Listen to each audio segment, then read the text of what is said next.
the moment the novel's sadistic male lead found me. I was doing my morning Tai Chi workout inside Maple with the morning workout seniors downstairs. Single hand shoulder press, a 180 midair body twist, then 2 more sets of pull-ups. Cheers and applause erupted from every silver-haired onlooker. My sneakers had barely touched the ground when a familiar voice brushed my ear. Jiang Wei. I turned, and there it was, a face carved with the surgical precision of a scalpel. All cliffs and edges. Then it clicked. Today, in the original plot, was the first time the hero dragged the heroine to the hospital so she could give Sabrina a kidney transplant. 5 years ago, I transmigrated into this dog blood melodrama as the female lead. The moment the hero's white moonlight fiancé returned from abroad, he demanded a separation. The original girl had nodded on the outside and crumbled on the inside. Heartbreak one step from fatal. She was the textbook simp, burning up with fever yet still taking drinks for the hero's sensitive stomach, breaking her arm in a car crash yet still cooking his favorite meal one-handed. Naturally, her already shaky health tilted toward flatline. Once they separated, missing him pushed her into depression, sickly, translucent, coughing blood until cancer felt inevitable. Helmode from page 1. To avoid becoming the fastest dead-on-arrival transmigrator in history, I applied to the police academy the same week, got my body bulletproofed, and offered myself to Uncle Sam. Per canon, Lucien hunted me down so I could keep Sabrina alive with endless pints of blood and a spare kidney. In this logic-free universe, the hero is supposedly crazy in love with his white moonlight yet refuses to divorce the heroine, and only the heroine's blood type matches Sabrina's. Predictably, he opened with I Jiang Wei. 5 years and you still look miserable. The separation agreement is void. Come home. Now. Miserable. Sis is glowing. Periods like clockwork. Cyst pain gone. Nodules shrinking. So which optic nerve told him I was tragic? Go home and resume life as your personal licking dog? I sneered. Lucien's eyes, already hooded, blacked out, still throwing tantrums. I told you, Sabrina and I are just friends. Nice friends, share a bed, a toothbrush, and spit. Do they? I asked. His Arctic mask slid another inch. Jiang Wei, don't test my patience. Cut the crap. You're here because Sabrina's sick. She swears our blood types are identical, and a walking transfusion pack sounds convenient, right? The moment the words landed, his brows twitched together. You've been investigating us. Exactly what Sabrina warned. You can't let go. Separation. Just a ploy to stalk me. Translation, I'm obsessed. Love-starved. Orbiting him in secret. Hilarious. In his universe, gravity revolves around his ego. I couldn't be bothered clarifying. He mistook my silence for guilt, clamped my wrist, and yanked. Sabrina can't wait. You're coming with me today. That crossed the line. I swept his legs, pinned him face down, and quoted Criminal Code Article 234, forcible bodily harm, 3 years minimum. Sucker. Then I hauled him to the precinct. Lucien glared like he could wring rainwater from the air. Release me this instant. Jiang Wei. Or face the fallout. I blinked. What fallout? Voice like a switchblade. He hissed to agree to the blood donation and I'll forget this circus. Otherwise, the Hartwell nameplate on Hartwell's door gets a new tenant. Choose. In the book, the heroine's family went bankrupt, turning her into a penniless heiress. While Lucien's vaults overflowed, an imbalance he never let her forget. Ergo, he assumed she'd keel over without him. Too bad I'm not her. My face went stone cold. He read it as terror. 3 seconds. You used to beg to drink for me, cook for me, say yes, and you'll be back in the kitchen, exactly where you love to be. Oh, he noticed the meals and the hangovers she took for him, and that made his speech even more grotesque. Consider. Kiss my badge. I booted him into the holding cell. I felt tainted just touching him and planned a scalding foot soak later. Captain tracked me down, pulled me aside. Xiao Jiang, you're our best. I have a critical assignment. I waved modestly. Flattery accepted. Captain, shoot. Don't volunteer till you hear it. Hartwell, you know the conglomerate? I squinted. Everyone in Riverdale does. Headquarters suspects Hartwell of laundering money through the illicit antiquities trade, she murmured. We need an operative on the inside. Evidence. Ledgers. Shipment manifests. Real proof. Honestly, I was already behind enemy lines. Captain went on a Hartwell's roots twist through every city organ. Penetration equals danger. Even for you. Think it over. I didn't hesitate. Consider it accepted. Captain, I'm your girl. She clapped my shoulder. Knew I could count on you. Who else could she pick? I still hold the title, on paper, of Hartwell. Captain offered a fake resume, janitor at headquarters. I waved it off. No need. I'll flutter my lashes at the CEO. The doors will open themselves. She looked skeptical. Probably figured a Fortune 100 Titan Titan wouldn't fall for a woman who runs an 800-meter sprint then bangs out 200 push-ups without breaking a sweat. Captain ate her doubts that very night. I released Lucien from the holding cell, chauffeured him back to Hartwell, and sat opposite him in the marble living room. I panned my phone across Lucien and the mansion's interior and pinged it to Captain. Mission update. Infiltrated primary residence. Initiating deeper contact. She replied with a thumbs-up gif. Knowing her, she was questioning reality itself. Lucien's voice sliced through. What are you doing? I snapped back. Nothing. Happy to be home, recording a souvenir for my feed. Delete it, he ordered. Sabrina might see, so let her. I shrugged. You fetched me back so she could watch me bleed. Right. Visibility is kind of the point. His gaze slid over me like frost. 5 years. And you've learned tricks. Don't imagine I'll want you. Jiang Wei. You're here for one reason, donation. Beyond the Hartwell business card. Don't fantasize. Sure. I nodded vigorously. You can't lift a paperclip without wheezing. 800 meters and you'd need oxygen. Probably collapse mid-thrust if you ever tried the horizontal tango. He smirked. Certain I was baiting him. Bed you. Touching you revolts me. Save your provocation. I wasn't bluffing. I meant every syllable. He lost patience. Cloak flipped an exit and snapped over his shoulder. You stay tonight. Tomorrow. Hospital. Sabrina gets your blood. After turning it over and over in my head, I shot upright in bed in the middle of the night, sneaked into Lucien's room, moving through the dark. I reached the side of his massive bed, lifted the quilt, and planned to pluck a few strands of hair while I was at it. The instant my fingertips brushed his hair, gravity reversed, he yanked me into the covers, and pinned me beneath him. In the moonlight spilling through the window, I met his eyes, glacial and vicious. Then I heard him say, June, did you already forget what you swore a few hours ago? Of course not. I'd called him a scrawny wimp. I'd said I had zero delusions about him. Lucien let out a laugh that was pure contempt. So what exactly are you doing now? I was carrying out the assignment Captain gave me. I obviously couldn't say that, so I detoured. We're not divorced yet. A wife wanting to sleep with her husband isn't exactly unreasonable, is it? The mockery in his gaze sharpened. He clamped a hand around my throat. June, you're dreaming. An uncomfortable pressure flared in my throat. Then, voice cold as an ice pick, he said, how many times do I have to tell you? Touching you makes my skin crawl. My brain was looping one thought. Finish the mission. Since he'd put it that way, I wouldn't be polite. I cupped the back of his head, yanked him down, and bit his lip hard. Lucien hissed in pain and tried to shove me off. Before he could, I ripped out a thick clump of his hair. He looked like a dog had just bitten him, swiping the bright blood from his mouth. June, you're *king disgusting. He told me to get lost. I obliged, rolling out fast. Back in the guest room, I studied the fistful of hair and wondered if I'd left him bald in spots. The next morning I had my answer. In that luxuriant mane of his, a shiny new coin-sized bald patch winked at the sky. Lucien dragged me to the hospital, and the whole ride I fought to keep my giggles in. When we arrived, Sabrina grabbed him, stared at the bald spot, and said, Lucien, have you been overworking? Your hair is falling out in clumps. I lost it, doubling over with laughter. Sabrina heard me, finally noticed me, and turned her tear-filled eyes my way. Pale as paper, she shuffled over. June, long time no see.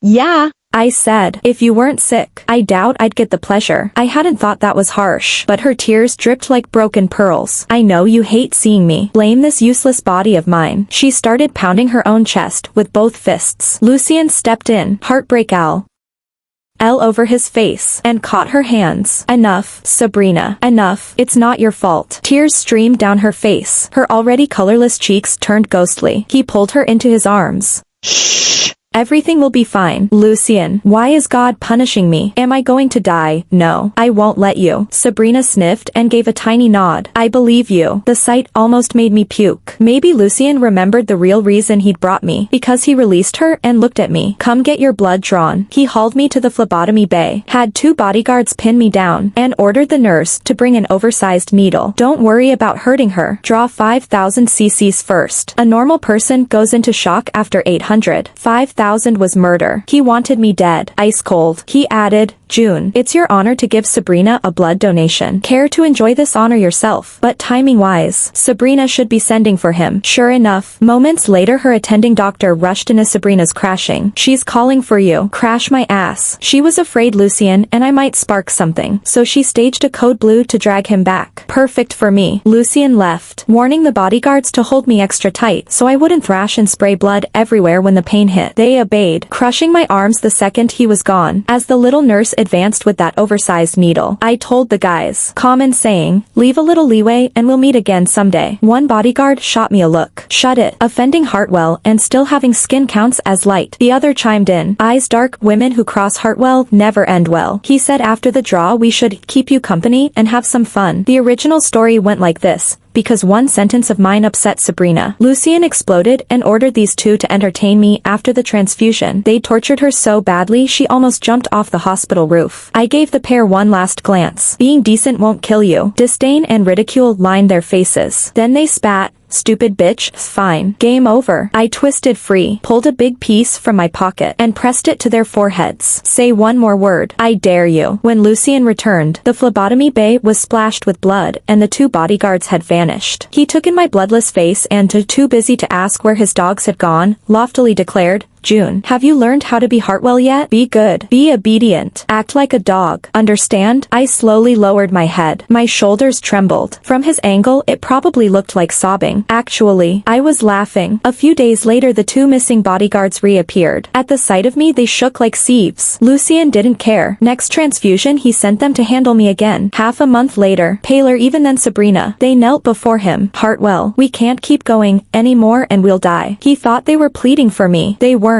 They were begging for themselves. Because from the start, the blood had been theirs. Lucien had no intention of stopping. I, however, had no wish to play hospital games every day. So I chose the perfect moment and fainted right in front of him. When I opened my eyes, his frigid voice greeted me. June, what cheap trick is this now? His deep brows were soaked in loathing. Time to follow the script. I lifted my needle-riddled arm. Lucien, even a pet needs room to breathe. Something flickered in those icy pupils. Fine. 1 week of rest, then you hand your kidney to Sabrina to speed up my probe into Hartwell's crimes. I showed up that very night at the company's annual gala. Lucien's frown could have cracked walnuts when he saw me. He treated me like air the entire time and let the mockery fly. Well, Mrs. CEO. Here to remind us you exist? Call her Mrs. CEO if you're polite. Truth is she's just the CEO's mutt, wagging her tail for scraps nobody wants. Everyone at Hartwell knew I was the official wife. They also knew Lucien couldn't stand me. From the board down to the janitors. Anyone could trash me with zero consequence. I had no clue how the original June endured it. I sure as hell couldn't. So, following the classic routine, I headed for the ladies' lounge. And, heart secretly hopeful, I waited until the same women who jeered trailed in with champagne flutes. Take a mirror. Honey, which part of you deserves our president? Humiliating. You wanted party booze so bad. Let us treat you. They appended the glasses over my head. I reeked of alcohol. They shrieked with laughter at my drenched mess. Pfft, Mrs. CEO, you're not even fit to be his foot-washing servant. Cry. Come on. You used to bawl at everything. Give us a sob show. They screamed for tears. I just licked the liquor sliding to my lips. Then, while they gaped, I said, how sweet of you to buy me drinks. Let me return the favor with something better. One by one I dunked their heads and made them guzzle toilet water. They squealed louder than stuck pigs. Good thing I'd plugged my ears. I strode back into the gala. I met Sabrina's parents. Everyone who'd been invited to tonight's gala was senior brass at Hartwell. Apparently, Sabrina's parents ranked among them. The original novel had never mentioned that. Before the evening ended, they spotted me and cornered me. You shameless bitch. If it weren't for you, our Sabrina would already be Hartwell.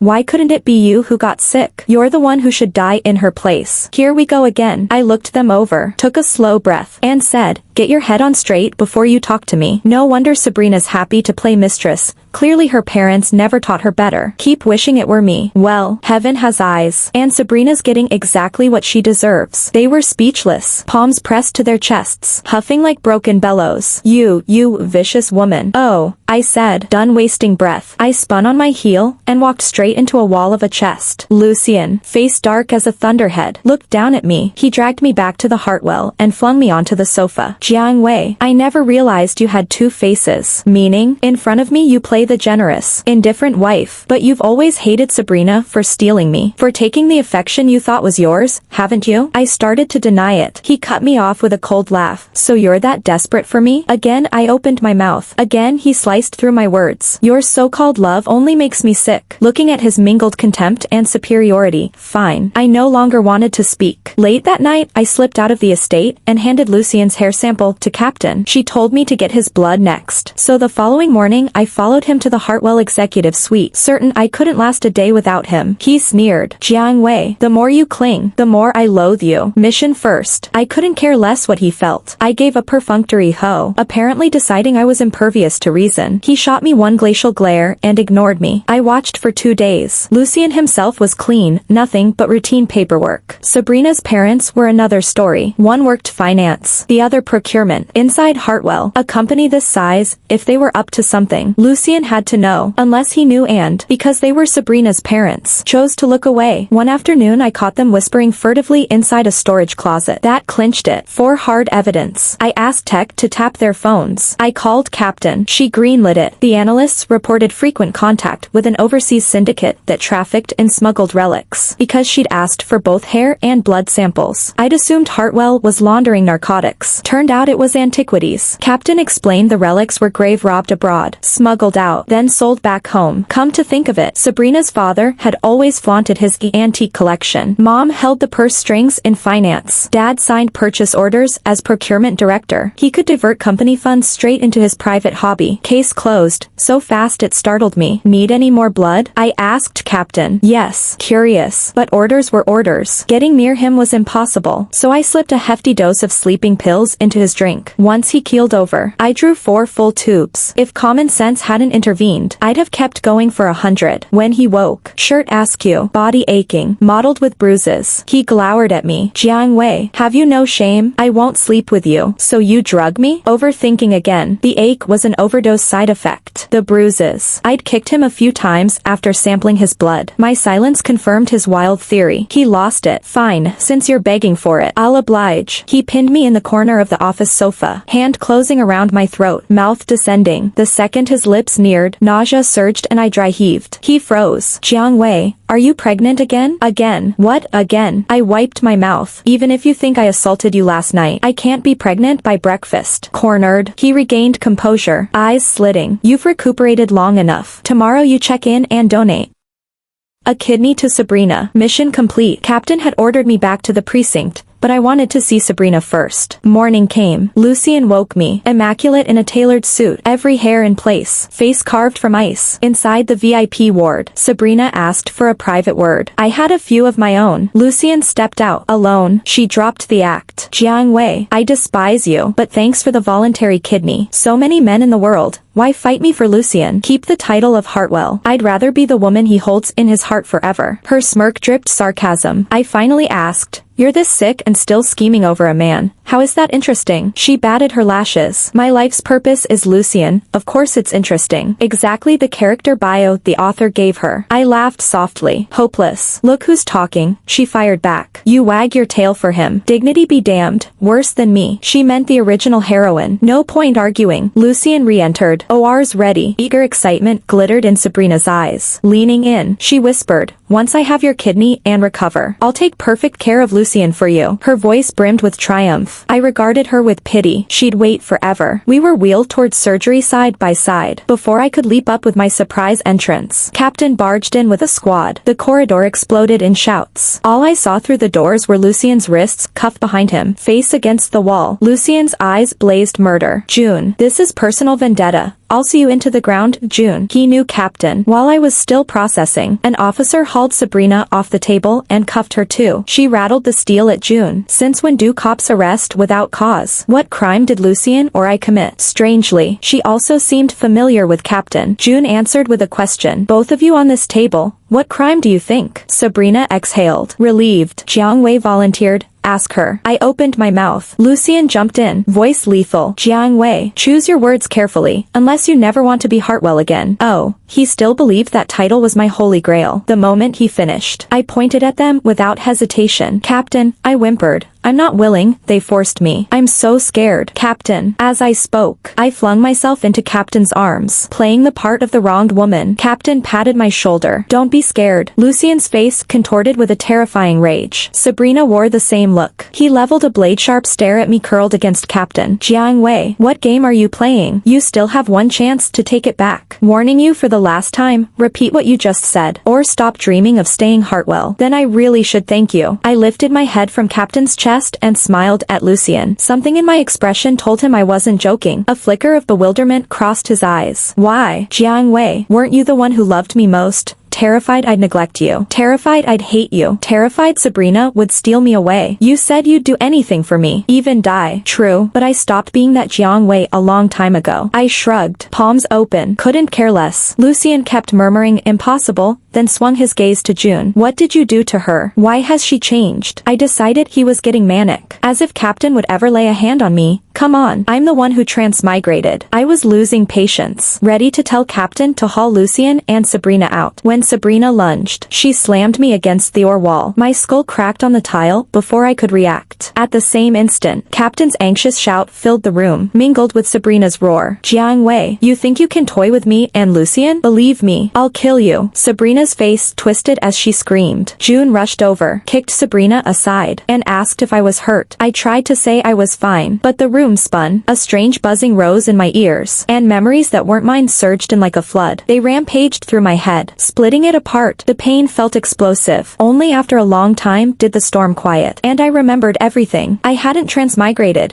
I had always been Lucian's wife. Before my family went bankrupt, Sabrina's parents were our chauffeur and housekeeper. They'd always had light fingers. Valuables, vases, jewelry, kept disappearing. After my parents fired them, they nursed a grudge. Once we were ruined, they pushed Sabrina to seduce Lucian, but Lucian and I already had a marriage contract. I became Hartwell in name and law. I'd always liked him, naively believing effort and devotion would make him accept me, accept us, given time. So I humbled myself, gave and gave, practically offering my beating heart on a platter, only for him to trample it while sneaking around with Sabrina. He loathed me. One day I discovered I was pregnant. Over the moon. I went to tell him, and all he said was, "Didn't I tell you to keep taking the birth control pills?" I was ashes. Sabrina kept whispering that I'd cuckolded him, that I carried some random man's child. When the baby was born, she egged Lucian on. They spirited my daughter away. It was a frigid, rainy night. I ran through the streets screaming her name, but I couldn't find her, no matter how hard I tried. Lucian appeared. My tears were all but gone. I knelt and begged him to give her back. He said only one thing, "Jiang Wei, it's just a kid. Stop acting insane. How can a lunatic be Hartwell? We're getting a separation." The separation agreement shielded his fortune and cleared the path for Sabrina's illness. While I was pregnant, I'd overheard her suggesting he order me to give her blood donation. He still needed me. He couldn't simply toss me aside. But after he left, I really did lose my mind. I burned with fever for 7 days. June, the friend who'd grown up with me, dragged me back from death's door. When the fever broke, my memories were scrambled. I meshed a novel I'd once read with the real memories of Lucian, Sabrina, and her parents, and decided I must be a transmigrated heroine in a tragic story. June realized my mind was fractured and let the error stand, quietly guiding me to start over, to leave the past buried. By the time I finished remembering, tears were streaming down my face. When I came to, only June and I remained in the ore. "See, Captain." June glanced at my tear-streaked cheeks and asked cautiously, "You remember?" I nodded hard. "Did you know Sabrina's parents were into the illicit antiquities trade all along? Did you single me out and send me to Lucian just to dig up evidence?" She dipped her head. "Yes, my original plan was for you to see Lucian clearly, then send both him and Sabrina to prison yourself. I just never thought you'd recover your memories," Captain added. "I saw Lucian for what he was long ago." I gave a bitter laugh. "Too bad I woke up late, but it's fine. Nothing beats carving up your enemies with your own hand." June studied me with grave eyes. "Will sending Lucian to jail actually make you happy?" What was she worried about? I met her stare. "I stopped loving him ages ago. June, if you shot him in front of me, I'd clap." Looking into my clear, unshadowed eyes, June knew I was truly free, even with my memories back. I was no longer the woman who once loved Lucian more than life. He had never deserved it. June exhaled, then hesitated. I asked what was wrong. After a long pause she said, "Jiang Wei, I found your daughter." Thunder cracked inside my skull. I went rigid. 2 days and nights later, June drove me to a hamlet called Willow. I saw my nearly 5-year-old daughter. She was scrambling with chickens for scraps. A village woman strode over, cursing her as worthless. Every pore in my body shook. I sprinted, shoved the woman aside, and swept my child into my arms. She tilted her thin little face. Auntie, who are you? Tears burst from me. My legs folded, and I knelt in the dirt. Auntie, why are you crying? She reached to wipe my cheeks. This tiny person comforting me. Don't cry. Nan Nan has candy. She pulled out a shabby, yellow-wrapped sweet she'd clearly saved for ages. It's really sweet. Eat it. Auntie. I took the candy and shattered. I brought Nan Nan home. Half a month later, in Riverdale Court, I held my frail daughter's hand and faced Lucian again. When he saw her, his lips moved. Your daughter? I answered. She's your daughter too. The paternity test is crystal clear. 5 years ago you threw your own child out because Sabrina claimed she wasn't yours. Do you have any idea how she's lived? Beaten, scolded, unloved, unprotected, so small yet bearing more pain than most people face in a lifetime. Are you even human? Yes. Captain had asked me to collect Lucian's blood sample and hair sample precisely so we could run that test and charge him. And abandonment was only the start, forcing me to give Sabrina blood donation and kidney donation, installing her parents as Hartwell executives to please her, letting them embezzle and run the illicit antiquities trade. Every indictment stacked higher. Sabrina, as his accomplice, wouldn't skate free either. Before the judge pronounced sentence, I saw tears on Lucian's face. He whispered he was sorry. I gave a cold laugh. Save it for your cell. Leaving the courthouse, June picked Nan Nan and me up. As I settled into the car, she said, during your years at the precinct, Lucian looked for you more than once. I blocked every attempt. No wonder he hadn't batted an eye at my police badge when we met again. I changed the subject. Enough about Lucian. Let's talk about you. Since we were kids you swore you'd be a cop, and you actually did it. June smiled. Your dream was the same. You just married Lucian first. She and I attended the same academy. Only June chose the right road from the start. Luckily, I wasn't too late. After straying, I've finally found my way back.